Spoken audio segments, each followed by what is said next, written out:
Gracias por continuar en nuestra sintonía a esta hora de la mañana. Como ya lo vieron en su pantalla, nos acompaña Esteban Torres, viceministro de Gobierno, y vamos a hablar con él de temas importantes. Consulta popular, el tema de la alianza, por supuesto, ADN, Partido Social Cristiano, correísmo, pero vamos a arrancar por la Ley de Competitividad Energética. ¿Cómo está, Esteban? Bienvenido. Muy bien, gracias, buenos días. Cuéntenos qué es lo que se ha redactado en este proyecto de ley. Bueno, el segundo proyecto económico urgente del gobierno se refiere justamente a mejorar el sistema eléctrico a propósito de esta gran crisis que lamentablemente hemos vivido en estos meses y que afortunadamente hasta el 15 de enero está pospuesto y esperemos que no vuelvan a haber apagones, por eso la ley se llama No Más Apagones. Pero el punto central de la ley es lo siguiente: permitir la inversión privada, local e internacional para que haya más generación de energía eléctrica en el país, para que en lo posible se bajen también las tarifas y para que se pueda también promover un autoabastecimiento de muchas empresas que quieren hacerlo, por ejemplo, con energía solar y más con reducción al impuesto a la renta, para que existan incentivos, para que hayan este cambio, si se puede decir, hacia energías más limpias y renovables. Pero ese es el punto que más preocupa a la ciudadanía, porque ya se escuchan comentarios de que quieren privatizar el servicio eléctrico. ¿Cuál va a ser precisamente esa participación de la empresa eléctrica, por ejemplo, en el alumbrado público, que también se menciona? En absoluto, no se trata de privatizar el sistema de energía eléctrico, sino más bien de permitir nuevas inversiones, sobre todo desde el ámbito privado. Bueno, permitiendo, por ejemplo, hay proyectos privados ya en el país en este momento. La idea sería multiplicar ese tipo de proyectos para que se puedan unir también a la Red Nacional del Sistema Eléctrico. Y con eso, bueno, existen varios. Yo conozco al menos 4 en la provincia de Tungurahua que han existido desde hace muchísimos años.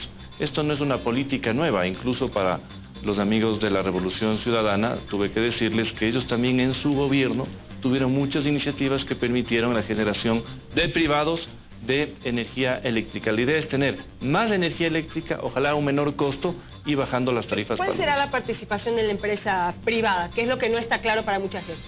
Bueno, por ejemplo, existe algún río, supongamos, pequeño en la Amazonía, como existen varios proyectos privados.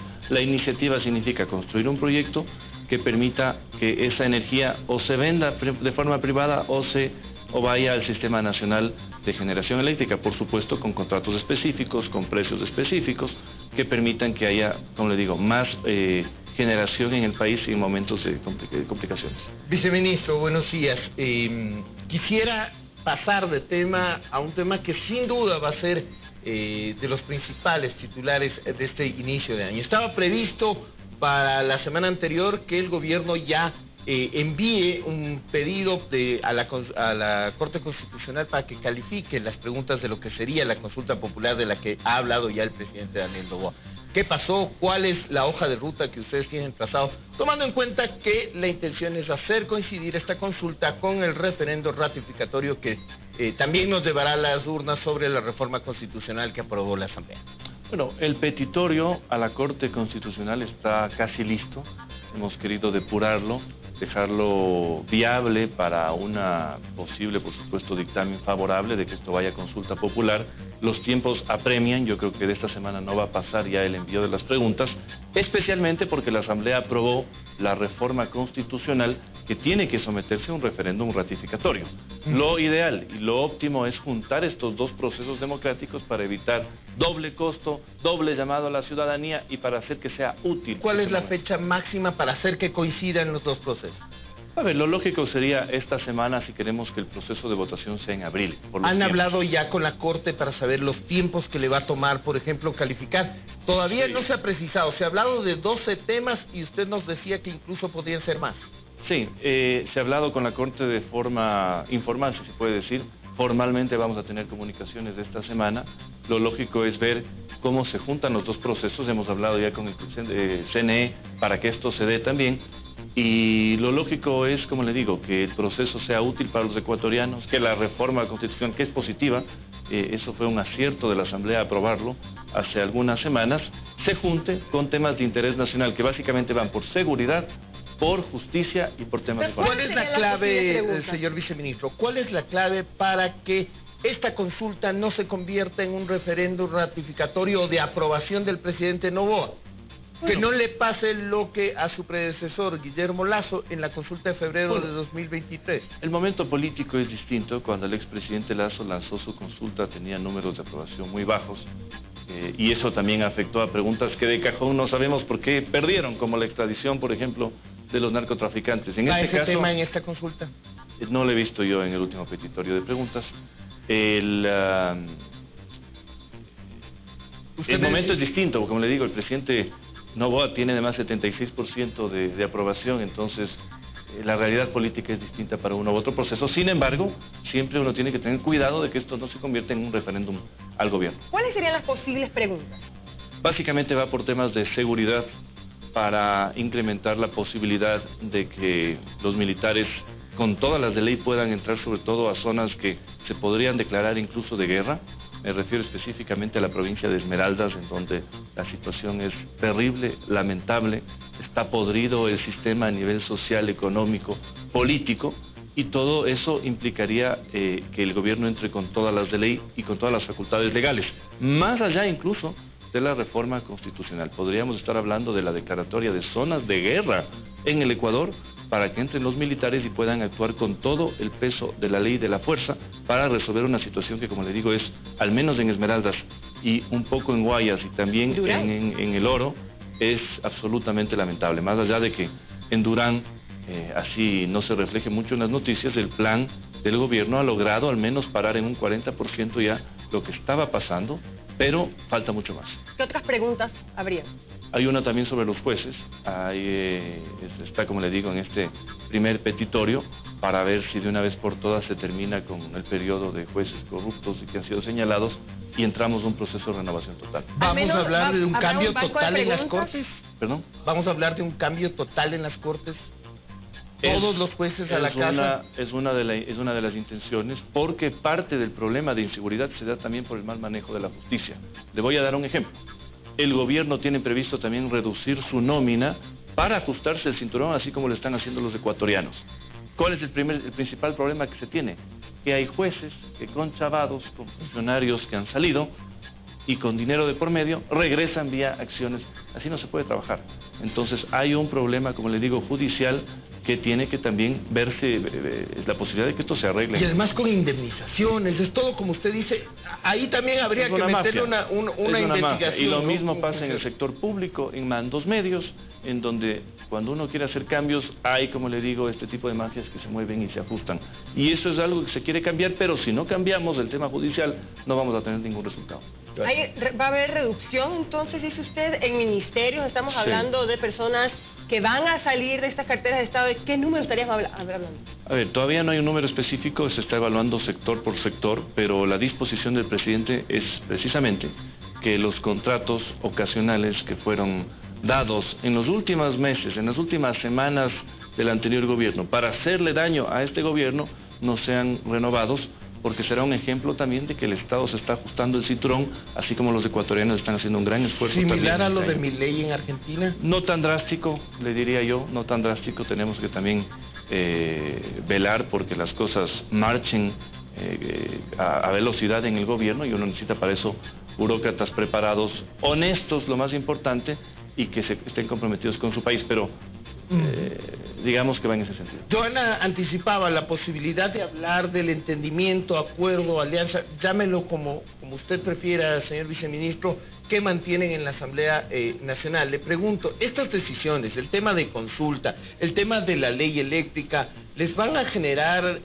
fisuras, desacuerdos con el Partido Social Cristiano, con quien entiendo usted tiene buenas relaciones, era militante activo, aunque está aquí por decisión personal, lo han dicho ellos, y responderá personalmente por sus aciertos y desaciertos? Eso decía el comunicado. Le pregunto, los temas, tanto eléctrico, el tema de consulta popular y el tema de las decisiones administrativas al interior del Estado, ¿no les van a generar problemas con estos partidos con los que ustedes han logrado hacer una mayoría? A ver, lo primero, no existe tal acuerdo como tal.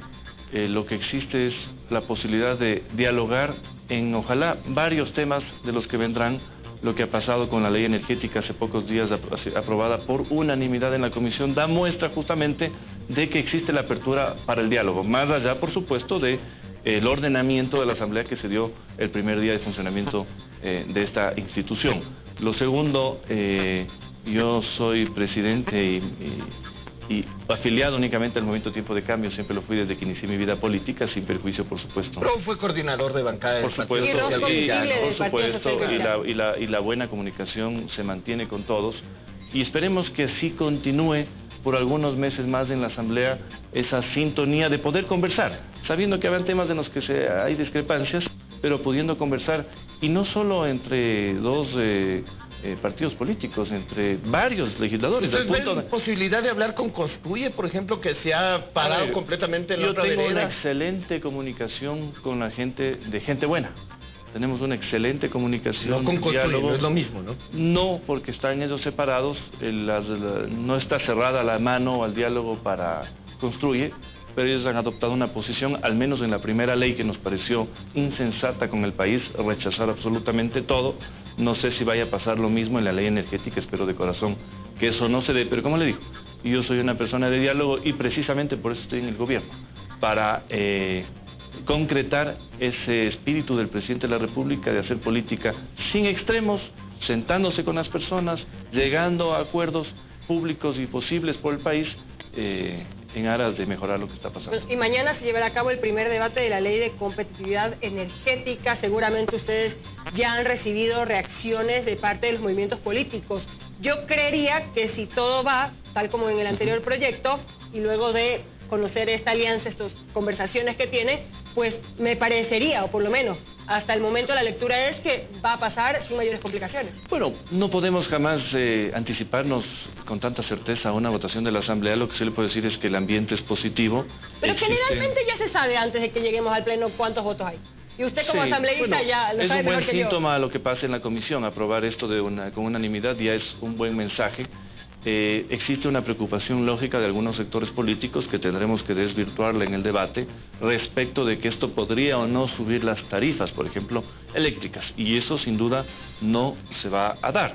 Entonces, quizás esa primera preocupación tiene que evacuarse en los debates hasta llegar a la votación, dando la certeza. Además, no es una ley política, es una ley técnica que beneficia en un momento muy difícil a Ecuador. Ahora, justamente en la ley se habla de incentivos precisamente para las empresas, para el ahorro de energía. ¿Están abordando ese tema también? Sin duda. El tema del ahorro, el tema de la autogeneración también, que es muy importante, y siempre los incentivos funcionan cuando están encadenados a un tema tributario, que es lo que pasó con la primera ley. Hay incentivos para las empresas que contraten jóvenes. En esta segunda ley hay incentivos tributarios para aquellas empresas que mediante autoabastecimiento dejen, digamos, de usar la energía eléctrica pública y puedan tener sus propias fuentes, o para aquellos que también tengan programas de ahorro, cambien equipos y mejoren su eficiencia. Pero, y al igual que en la anterior ley también hay una deducción. ¿Por qué en el sector residencial? ¿Por qué no dejar que las personas que han utilizado el servicio eléctrico paguen los intereses de sus deudas? No, el tema de la remisión de intereses, eso es positivo. Primero porque hay una cartera de casi 430 millones de dólares. Para mí, en lo personal, es una lectura completamente diferente. O sea, le estoy diciendo, no pagues intereses, deja la deuda crecer, que yo en algún rato te voy a perdonar. Bueno, pasó lo mismo en la primera ley, jamás fue un perdón de la obligación principal, siempre es tema de intereses y multas, pero eso también le permite oxigenar un poco, en este caso a las empresas eléctricas y al Ecuador, y tener algo de flujo para las obligaciones que han sido muy complicadas de cumplir en esta semana. Ustedes han visto que incluso se ha pedido a la empresa privada que adelante el pago del impuesto a la renta para pagar todas las obligaciones. Entonces yo no lo veo malo per se, como le digo, es un tema de multas, de intereses, pero la obligación principal la tienen que cumplir y la pagan todos. Tratemos de avanzar en otros temas. El presidente, y si bien relacionado, el presidente había dicho que en las 2 primeras semanas de enero haría un anuncio importante sobre subsidios. Tienen medido, se va hacia una focalización, se va a eliminar solo el tema de combustibles, vamos a eliminar el tema eléctrico, todo el paquete de subsidios que se habla de alrededor de 5.000 millones de dólares en el peso del presupuesto general del Estado. ¿Hay ya decisiones sobre eso? Es algo que siempre se está considerando, especialmente viendo las arcas rotas del Estado, lo cual ha sido muy complicado para el gobierno solucionar. No imposible, ya se han dado muestras. ¿Hay anuncio de subsidios este mes? Bueno, no está todavía eso presente, como le digo, se sigue estudiando. Además, hay algo que entender.